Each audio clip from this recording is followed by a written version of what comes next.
முன்னால் அல்லது பின்னால் 12 ரக்காத் அல்லது 10 ரக்காத் சுன்னத் தொழுது வருகிறாரோ, அதுல முகருக்கு முன்னால 4 2 2 4, முகருக்கு பின்னால 2, அந்த 12 லிஸ்டில் உள்ளது. அதே போன்று மகரிபுக்கு பின்னால 2 8, இஷாவுக்கு பின்னால 2 10, ஃபஜ்ருக்கு முன்னால 2 12. இதிலே முகருக்கு முன்னால 2 தொழலாம் என்று ஹதீஸ் வருகிறது. 2 தொழுதால் 10. இந்த 10 அல்லது 12 ரக்காத்துக்களை ஒருவர் ரெகுலராக தொழுது வந்தால், பயணத்தில் இருந்தால் தொழ தேவையில்லை.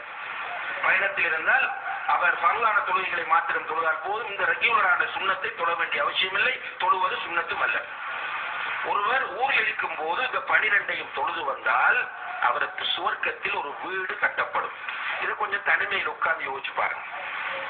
அல்லாஹ்வுடைய தூதர் சொல்கிறார்கள், வஹீன் அடிப்படையில் சொல்கிறார்கள். இது பொய்யாக இருக்குமா?